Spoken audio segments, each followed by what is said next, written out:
This is Mark. And this is John. And we're the Armchair Thinkers.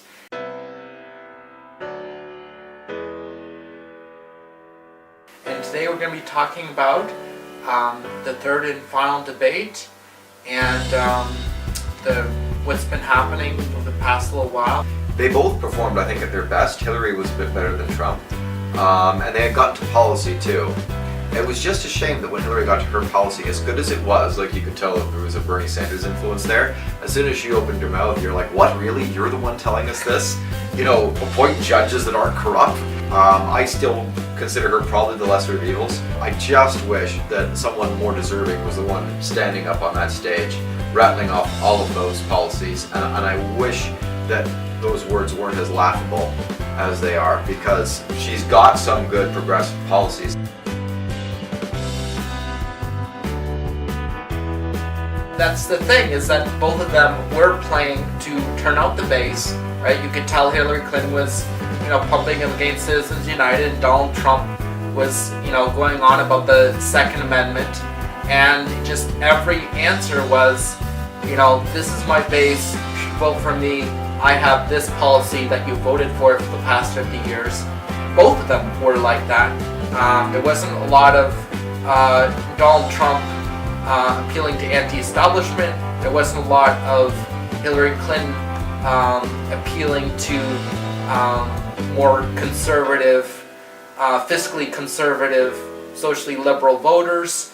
It was just playing to turn out the base, and voting is very hard in the United States, so that they have to turn out their base, and that means they did skip out on independence this time.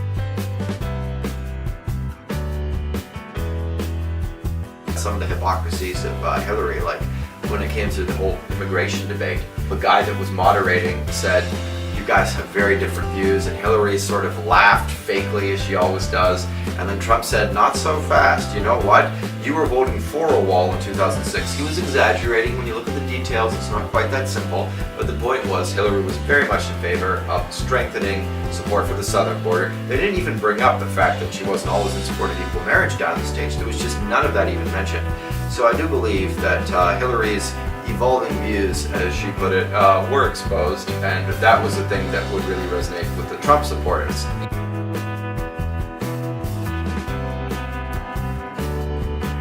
In that interview about immigration, Hillary said that she supported, free movement of labor across the Americas, which would be both North America, including Mexico, and South America, which obviously will not be allowed to ever happen. I believe that if that did happen, we would have so much of an influx of people, we'd probably have 10 cities across the country. But yeah, so so Trump barely attacked her on that, even though, that was in her, speech to a banker. So that the moderator gave him that, and he failed to punch it.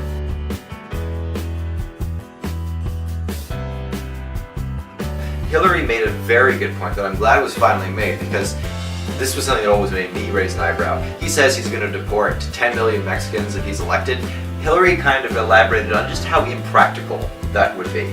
It's not just a small thing. You've got to mobilize an already strained law enforcement force from coast to coast, basically, as she said, banging on people's doors, because they don't have the same laws that, say, even here in Canada we have about needing all of the labor documents to be signed and ratified and make sure that you're legally entitled to work in the States. It's much less strenuous down there. It would be a hell to go and find out who's legal and who isn't. And meanwhile, you're tearing families apart. There are, maybe richer families and individuals that have cool boys, nannies, and stuff like that. They don't want to reveal that they're paying these people less than minimum wage.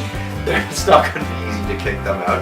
The whole thing is just ridiculously impractical, and I think that it was a good kind of bit of water thrown not only in Trump's face, but in the faces of a lot of the, let's face it, kind of xenophobic rednecks that might be wanting to vote for it.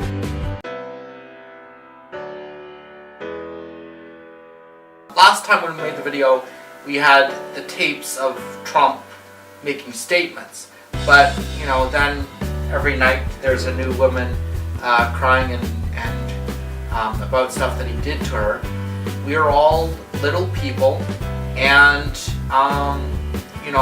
if somebody is big and powerful, they can mess with you and give you a lot of trouble. And Trump University was a small part of that. This is much bigger. And I feel like that's the one thing that came out of left field. Just as we predicted that if the stock market crash came out of left field, it could change the results. Yeah. The thing that came out of left field turned out to be anti-Trump.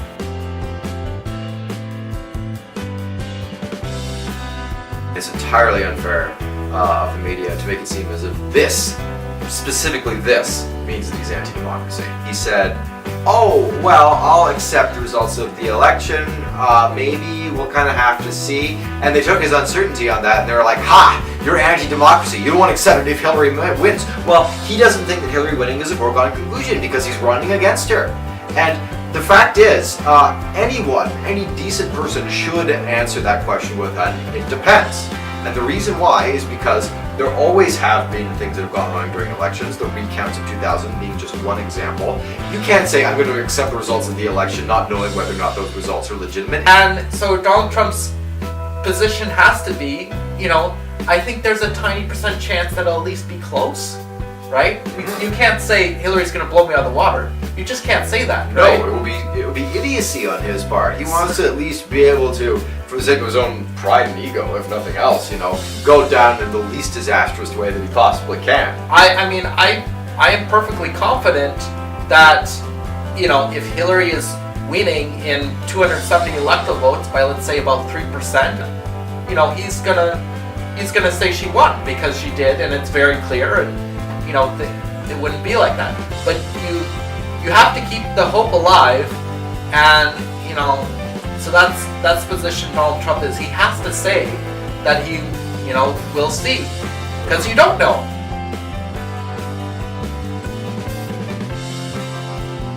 Now, as for Trump, one thing I was a little impressed, but there's such a low bar, is he revealed that he does know the difference between Sunni and Shia. So he mentioned that by helping out the Iraqi government, we are really helping out Iran. And that's true. The Iraqi government is Shia. Its main ally is Iran. And if we give all the Iraq territory to a Shia-led government, we are helping Iran. Now, of course, I do suspect that somebody actually told him to say it, but at least he's finally listening to his advisors. I think, if nothing else, one good thing that will come with this election is that Trump's IQ might be raised by like half a point.